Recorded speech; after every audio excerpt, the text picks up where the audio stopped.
Recently, New York City hosted the Met Gala, an annual fundraising event for the Metropolitan Museum of Art's Costume Institute.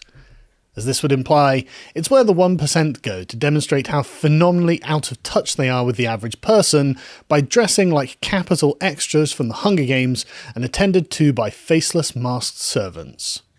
Obviously, these costumes are absurd, but that's the point of them. It's a rich people event for their fellow millionaires and billionaires. My personal highlight was Kim Kardashian, who literally unpersoned herself with a full-body costume. That can't have been comfortable. But the person who really stole the political side of the show was, of course, Democrat Congresswoman Alexandria Ocasio-Cortez. She arrived at the gala in a dress with the words, "Tax the rich," embroidered upon it. What an interesting political statement. And when she shared this on Facebook, she added the words, "The medium is the message. The time is now for childcare, healthcare, and climate action for all. Tax the rich." She also claimed that she was invited as an elected official and that the dress was borrowed, and then added, "Proud to work with Aurora James as a sustainably focused black woman immigrant designer who went from starting her dream Brother Vellies at a flea market in Brooklyn to winning the Council of Fashion Designers of America against all odds, and then worked together to kick open the doors of the Met." This is all very peculiar, so let's unravel what's happened here and see what we have got. To start with, let's address the content of her message directly. Tax the rich. This is actually not a startlingly new or original demand, it's also not one that is going unfulfilled.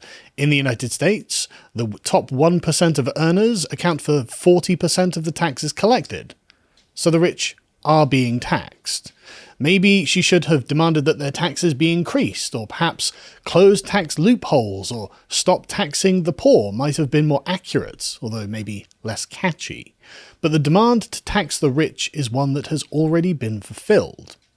So who was she with? Well, Cortez was with Aurora James, the founder of multi-million-dollar fashion company Brother Vellies. She provided the dress for the $35,000 per ticket event. The dress itself was worth $1,000 with a matching satin bag. James says that her intention was to take a conversation that's largely existing in working-class communities and bring it into rooms where that conversation might be a little more uncomfortable.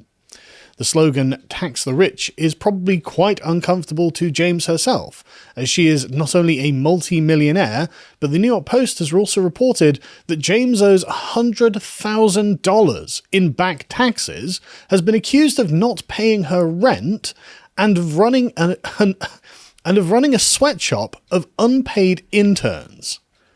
Not a great look for a socialist who thinks that capitalism is a form of working-class exploitation, is it, Miss Cortez?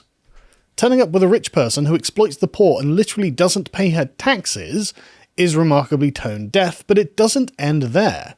James was accompanied to the gala with her billionaire environmentalist boyfriend, Benjamin Bronfman, heir to the Seagram family fortune. In case you think you've heard that name before, the Bronfman family was recently in the headlines because Benjamin's aunt, Claire Bronfman, is currently in jail for running a coercive sex cult. So what was the aggressive action here? Kicked open the doors? How? She's a proud socialist who's happy to work with a multi-millionaire fashion designer who dates a billionaire to make a statement about taxes that her companions don't pay and worker conditions that her companions don't respect. It's ironic that she's been given access to all of this by the upper class. If she had paid for it herself, at least this could be seen as a working-class intrusion. Instead, they opened the doors for her, invited her in, knowing that she was no threat to them at all. She was welcomed in with open arms and brought into the fold. Remember, the temptations and luxuries of the ruling class are so powerful, they will assimilate every champion you send against them.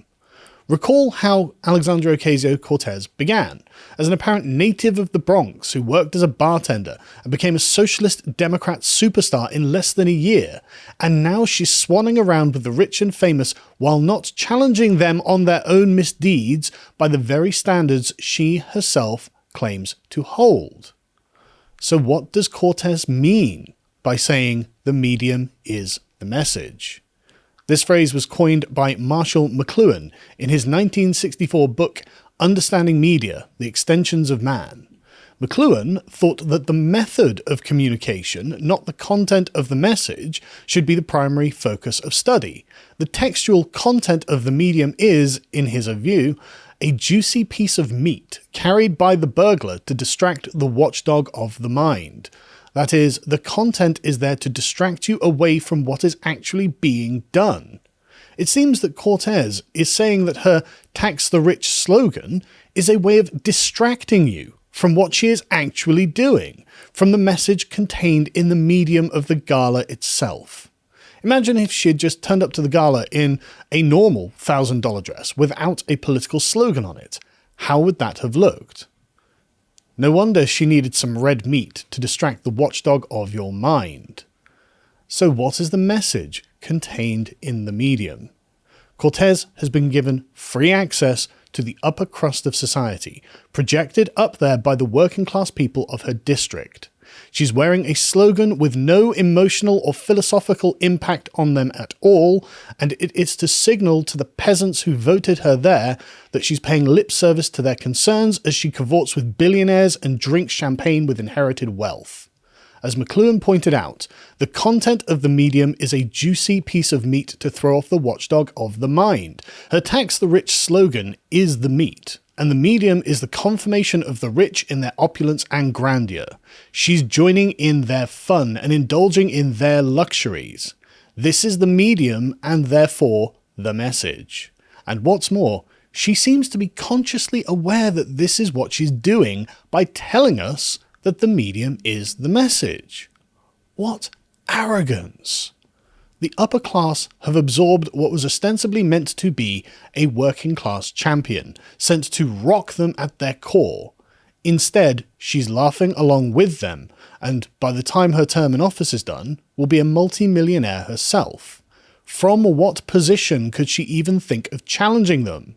Cortez will change nothing, because despite all of the red meat she might throw out, the medium is the message.